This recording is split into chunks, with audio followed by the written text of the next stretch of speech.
Next, I want to bring up for a discussion with all of you Azim Barodawala, the CEO of Volantio. Azim, you're going to talk about what can airlines learn from rats more than you think. I'm pretty excited about this. Thanks.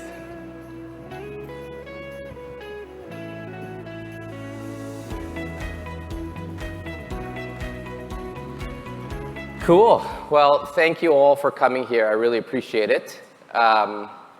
It's great to see you all today. So yes, we are here on an exciting topic, what airlines can learn from rats. Interesting thing here is also these rat images were generated by generative AI, which is, I found kind of interesting as well. Oops. Oh man, we're jumping right to the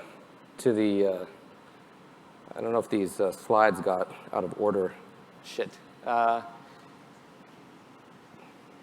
Is there a... Well, I can freelance a little bit to get started. So basically we have two sections. One just giving you a little bit of an overview on the boring stuff, which I like to call the company. And the rest we're going to talk about rats, which is actually quite interesting. So just 1 minute on Volantio. We're a travel technology company. We're based in Atlanta, Georgia. We've got about 16 customers globally, including Air Canada, Alaska Airlines, and even Disney we work with. And essentially what we try to do is to find flexibility in travelers' and customers' plans for a variety of reasons. They can be in the airline space to help airlines overbook their flights better and manage overbooking better. They can be to drive incremental revenue by moving people from peak to off-peak flights, or even in other cases to deal with operational disruptions. So we've found that finding flexibility is incredibly powerful through a variety of use cases, and that's what our business focuses on. Again, I've talked about some of our largest customers. We work with about 16 customers around the world. In this region, particularly, Qantas, Japan Airlines, Scoot, and a number of others. And we have actually been backed financially by Amadeus, IAG, Qantas, as well as JetBlue. So those are some of our core investors. So I'm going to talk a little bit about rats for a moment, which is, I think, the reason that you guys are all here, hopefully. So I've gone through the boring intro. Just quickly about me. I'm the co-founder and CEO of Volantio. Before that, I worked as the head of strategy for Jetstar, and I worked before that in the consulting industry for a number of years. Most importantly, I'm most proud of that photo right there with my 3 kids, 5 and under, who definitely keep me on my toes. I've gone through this already. This is, again, our investors, some of the airlines that we work with.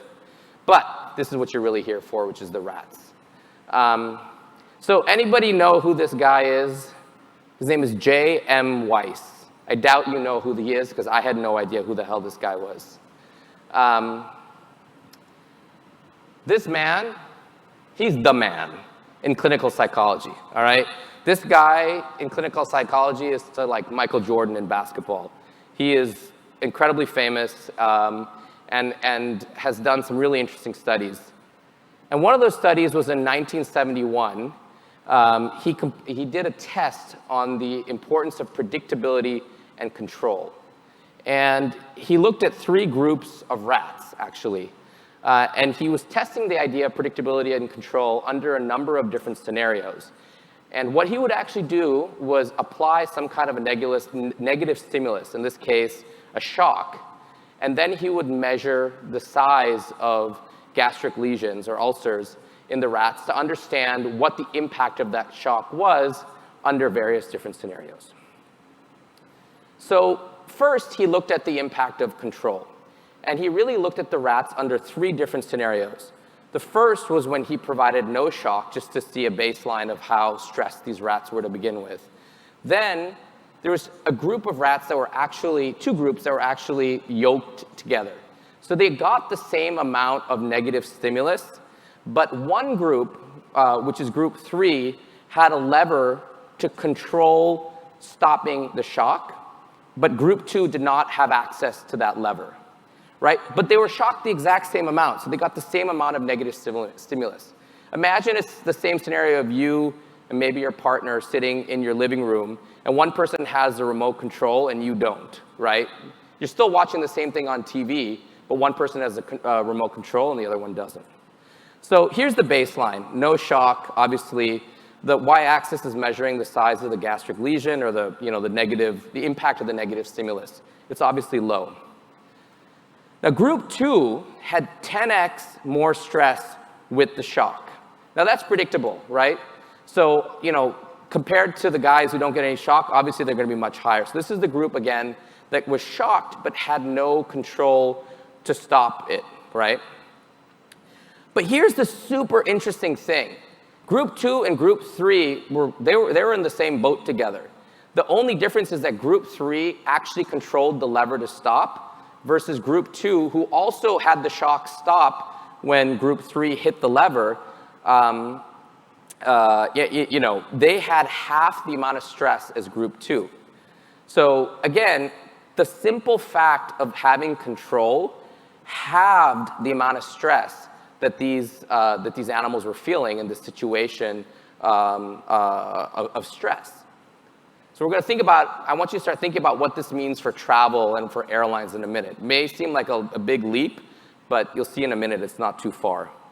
Again, there's an impact of predictability. I think there's a little bit of an error here on the slide, but essentially in this scenario, there was 3 groups.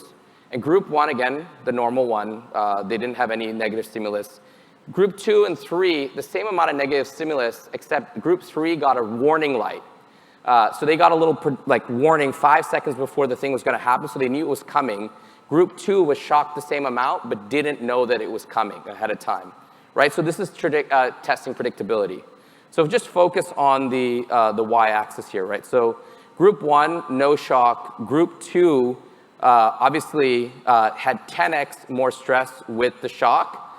And then group 3, 80% reduction when they had the warning light. 80% reduction just by getting a little bit of warning that something bad was going to happen. Now think about travel for a minute.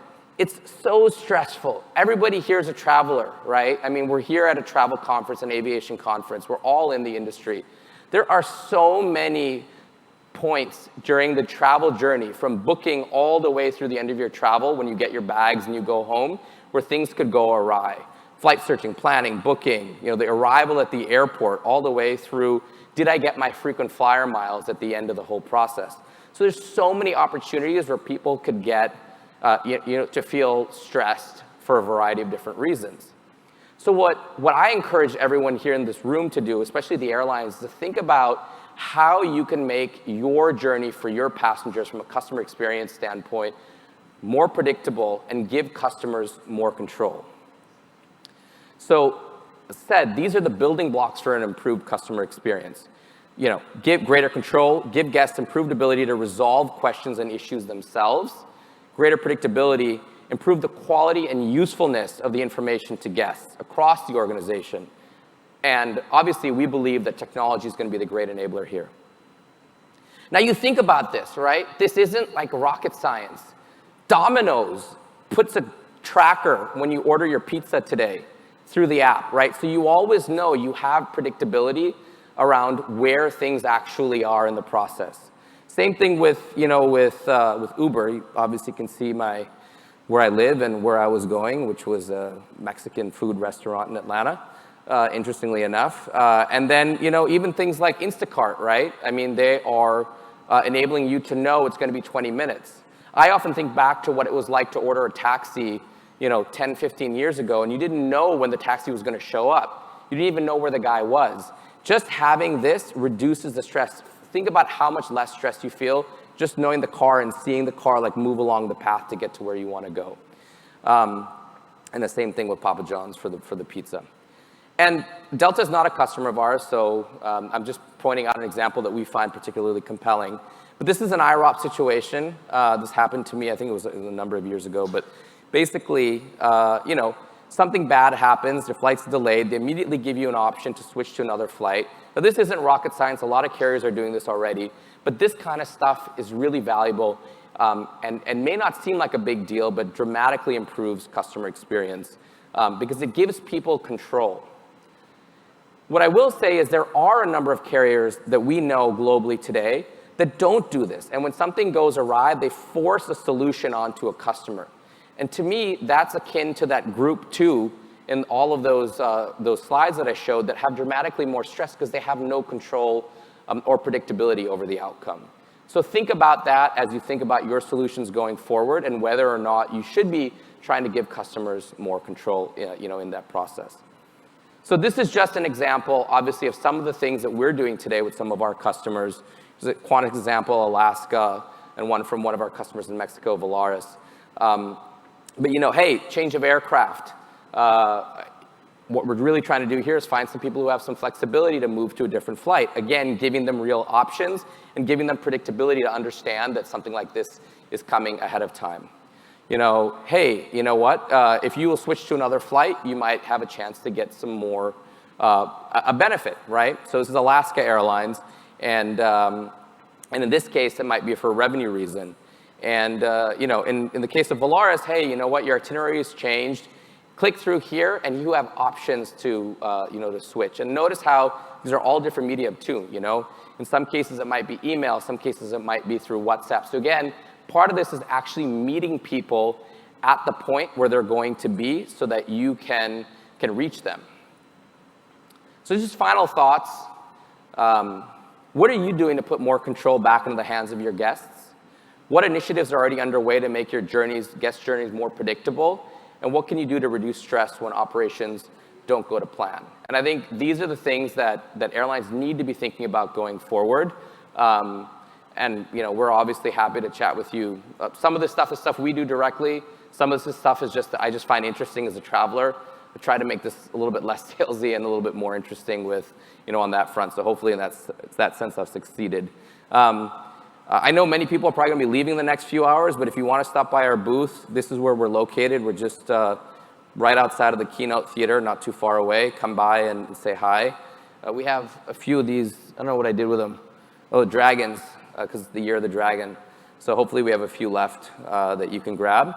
And thanks. There's a QR code. I don't know if you can scan it from that far away, but that may have some more information about us. In any case, thank you for your time. I appreciate you taking the time out of your busy schedules to attend. And if you have any questions, I actually have 2 minutes left. I'm curious if anybody has any questions about this. Otherwise, they'll give you 2 minutes back of your time. All right, guys. Thank you so much. I appreciate it.